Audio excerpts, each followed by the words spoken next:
All right, so next I'm going to be talking about walking, and walking will be different depending on the weight bearing status. That's the main way it differs.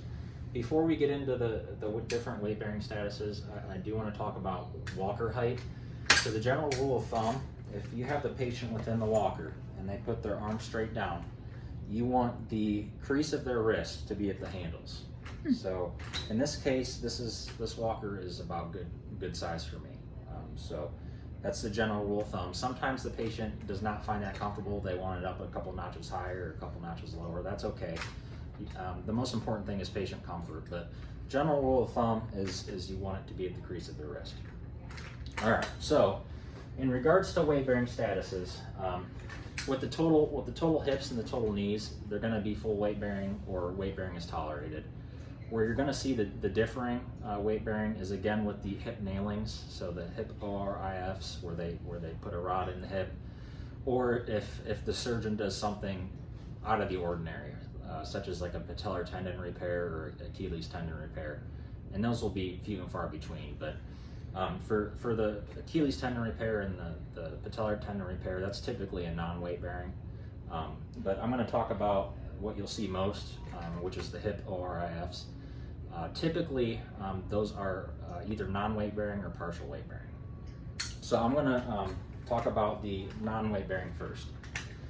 So you're obviously going to have them use a walker. If they're non-weight bearing, ideally you want them to have a walker without any wheels at all, because you want to make sure the assistive device is as stable as possible. Sometimes patients can do it with 2 wheels in the front, but for the most part you want to try to get a walker without wheels.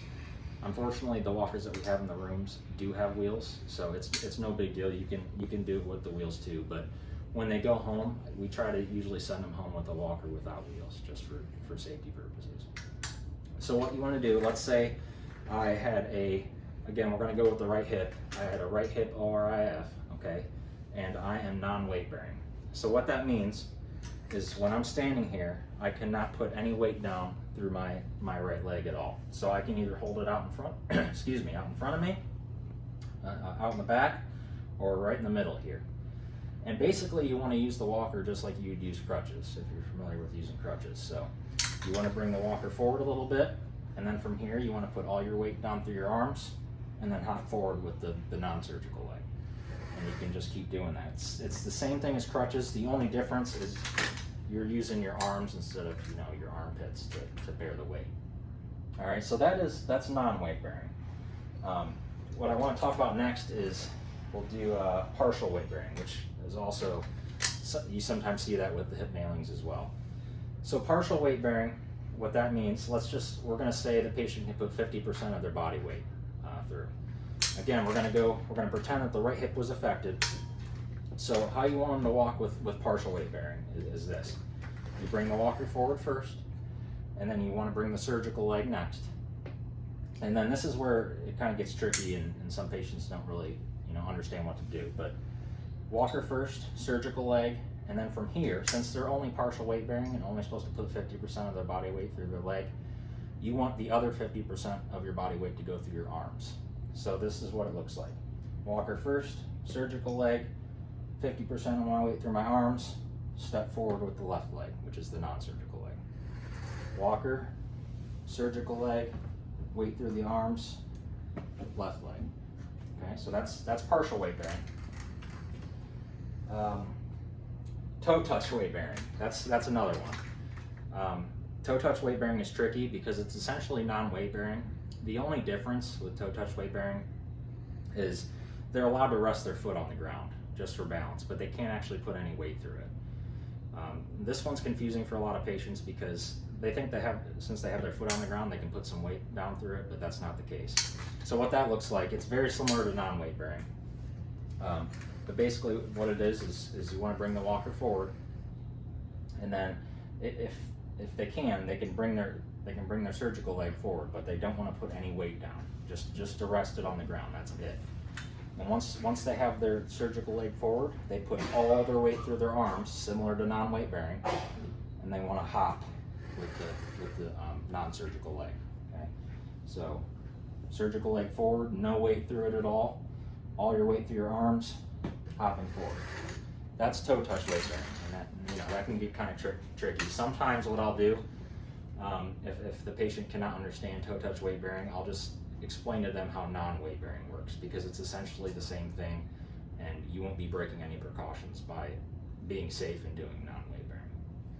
All right, so those are the three tricky ones: non-weight bearing, partial weight bearing, and toe touch weight bearing.